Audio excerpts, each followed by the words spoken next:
Well, hello again. For all you bass players, we've got another bass in the shop. This one is a Music-man Stingray. It's actually one of the Sterling models. So it's not one of the USA made ones, but still it's a bass. Customer picked it up on Craigslist. It's had a Seymour Duncan preamp installed in it. And from what he tells me, everything's wrong on it. The volume controls back here.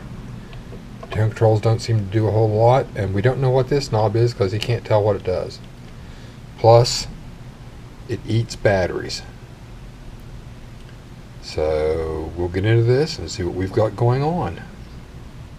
Well, we've got the electronics out. We have a DIY disaster here. Found out really pretty quick why it's eating batteries. When you put the input jack in, they actually wired the battery up to the wrong terminal in it, so the battery's connected to ground all the time. So it's on. Jeez. For a pre-wired harness and all that, there's a lot of stuff's been resoldered and burnt and just really bad solder joints.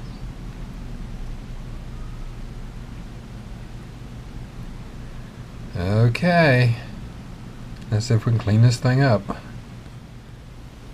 Well, here we are. We're in the thick of it now. I've actually moved the volume control to where it's supposed to be, the stack tone controls to where they're supposed to be. We have an extra hole here. What we're going to do after talking to the customer, we're going to move the balance control here that will not be doing anything.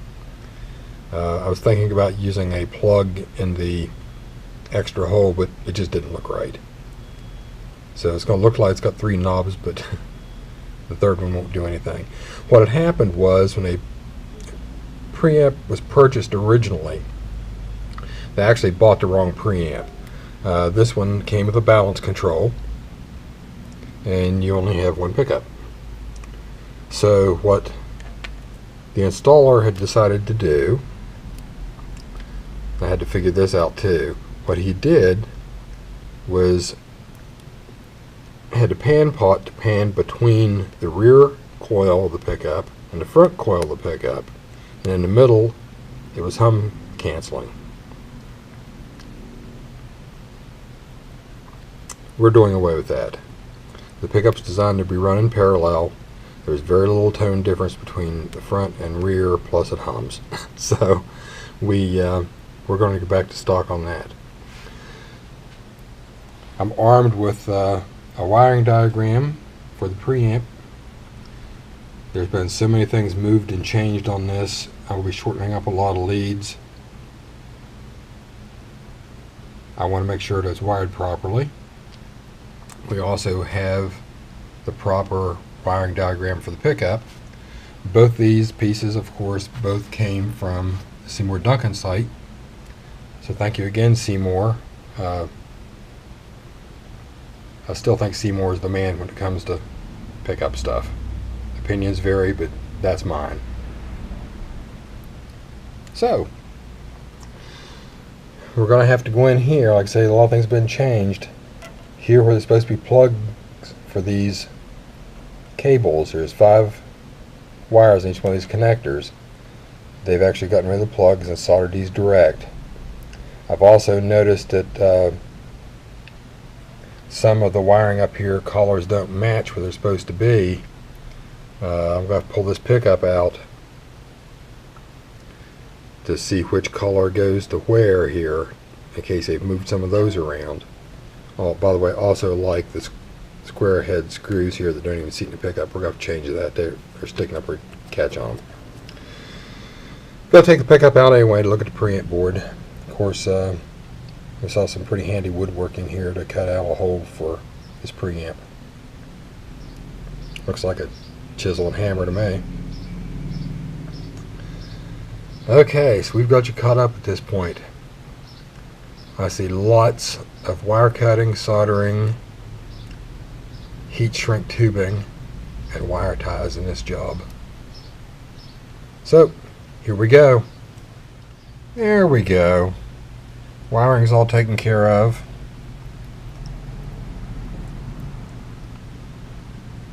Looks a lot neater. Found a lot of stuff I had to fix in there. And speaking of wiring, that's all the extra wire I took out of it. So that helped clean things up quite a bit. So this little loop here is actually meant so we can put the controls over, and that'll lay down flat in the control cavity when we're finished up. I plugged the holes for the screws and replaced those screws. So the pickup mounting screws now are what they're supposed to be. Instead of a cut off square headed bolt of some kind. Like something used in trailers. Anyway, we made sure everything in the preamp was fine. We're all good there. Put some new foam under the pickup so it would mount right. So we're going to bolt this back together, and I'm going to do a quick little setup on it because we're not going to do an entire setup. He didn't bring any strings with him that he wanted, and these do not ground to the bridge. So your string ground doesn't work. So we're going to deal with that later, but the big thing right now is get electronics working. Let's get it back together. And there we have it. All back together. It's going to have to come back in later for some fret work. It's got some dead frets up high on it. The action is a little higher right now than it should be. And the strings are a bit dead on it, so there's no way I'm going to try to set this guitar up right now with worn strings and all that. So we'll take care of that later, but we've got his electronics problem solved. So there we go. Another Craigslist story. Took us a bit over 2.5 hours to do this.